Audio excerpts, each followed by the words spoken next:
hiking in the wheelchair race. 5 toes cleaner, no more, no less.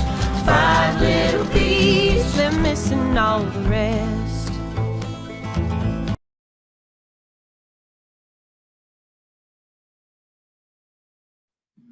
Do you have a certain scenario or a certain time when you were hiking that you weren't able to finish the hike and you were just like, you know, do it? Yeah. I did a mountain. I went up Bear Mountain, spelled B-A-R-E, down which Bear Creek runs, spelled B-E-A-R, just to confuse things. And I was hiking up Is that in New there. York?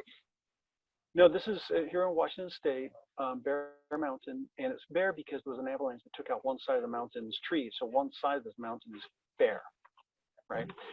But yeah, I was going up there, and it had snowed, and I was doing okay for a while, but I didn't bring my snowshoes because I hadn't anticipated that much snow, and my prosthetic foot post holed into the snow about 3 feet. So that's when you step in the snow and you sink deep, right? And I did that a couple of times, and I realized, okay, this mountain, I cannot get out of it. I'm just gonna have to back off, come back another day. Maybe when there's no snow, where I remember to bring my snowshoes. And so later in the year, I was able to get back to that mountain and climb up it, and I was able to get to the top, and it was great. It was wonderful. But yeah, there's a couple of times when you've one of the problems that sometimes as amputees have is like we push, and sometimes we need that little bit of self-discipline to tell ourselves, stop pushing. I'm starting to feel pain where there shouldn't be pain. I should stop. I should check this out and reassess what I'm doing. And although I'm just burning to do this thing that I'm trying to do, I've got to discipline myself, stop, and come back to it again later.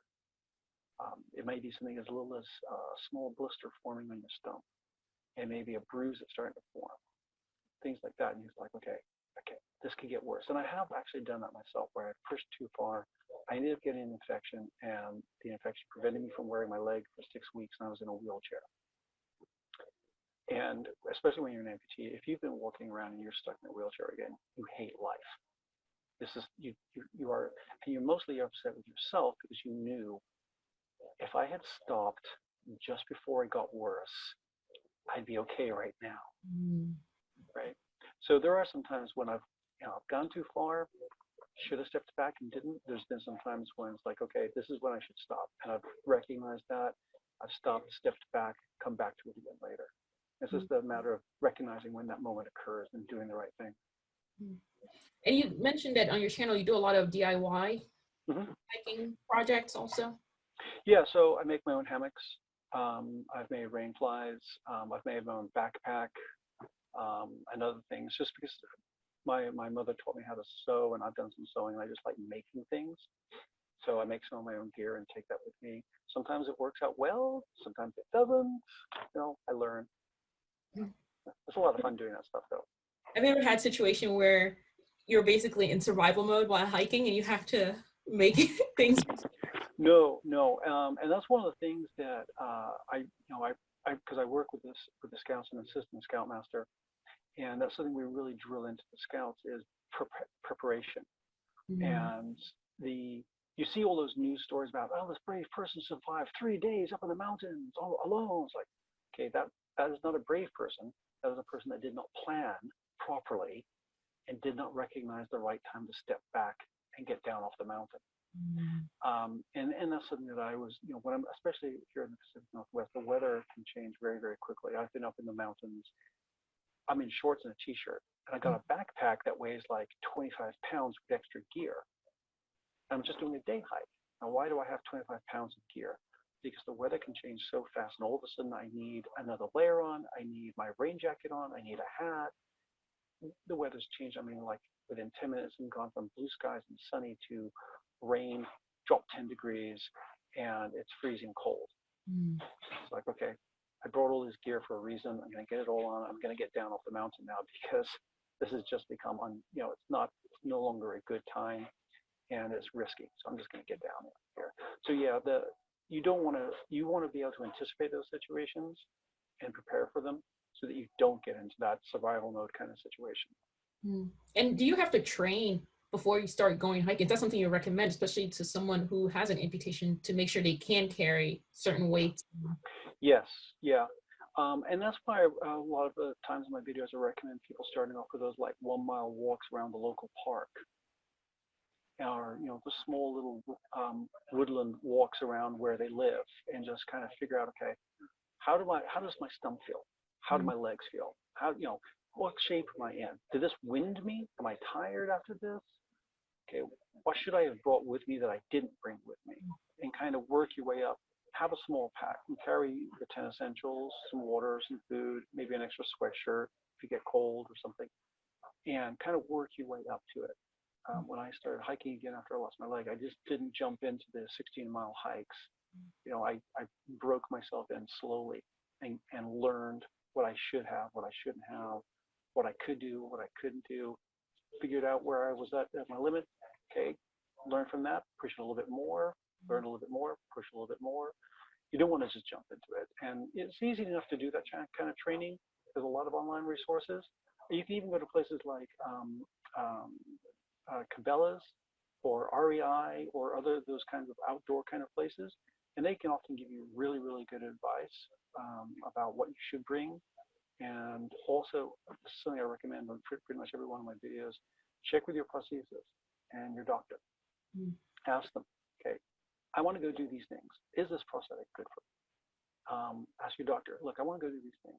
Do you think I'm in the physical shape to do those things? And if I'm not, what can I do to get myself there? What is, like, if you had to give them one advice that you believe would really get them through some of the challenges they're going to face after the amputation, what would that be? I would have to probably say that the one piece of advice I'd give them is to look yourself honestly in the mirror and tell yourself you are stronger than you thought you were. You are strong. Your ancestors went through things we wouldn't even imagine these days, and they still were successful enough to have kids and produce you. You are not weaker than your ancestors. You are just as strong. You probably just don't know it. Look yourself in the mirror and have confidence that you can get where you want to be. How would our viewers be able to learn more about Amputee Outdoor? Where should they go? Are you on YouTube? What platforms? Yep, YouTube. I'm on YouTube.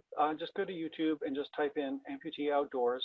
I'm usually in the top like 1 to 5 results that you see there. And you can't miss me. I'm the guy with the red hair and probably wearing shorts. Yeah, just go through those videos. I've got a whole bunch of there. I've got some videos about,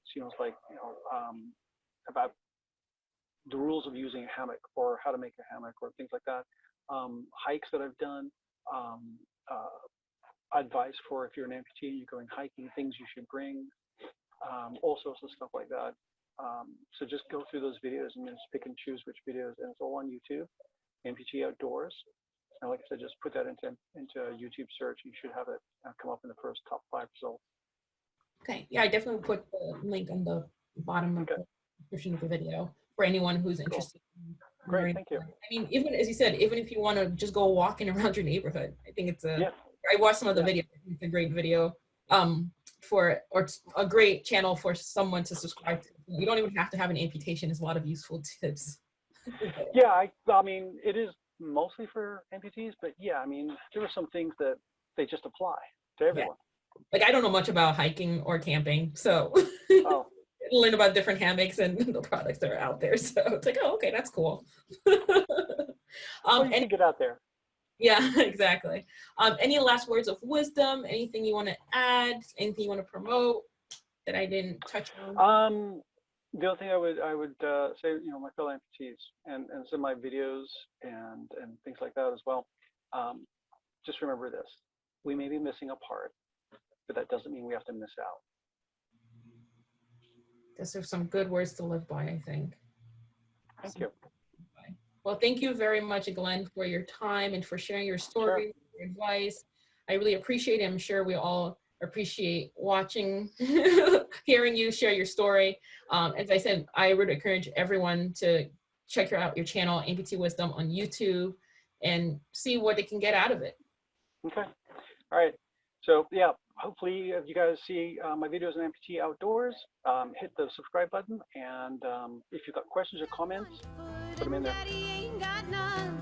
Two folks got but 5 toes. They can't walk near mine run. Rock and roll and hopping round the place. Get to drinking in the wheelchair race.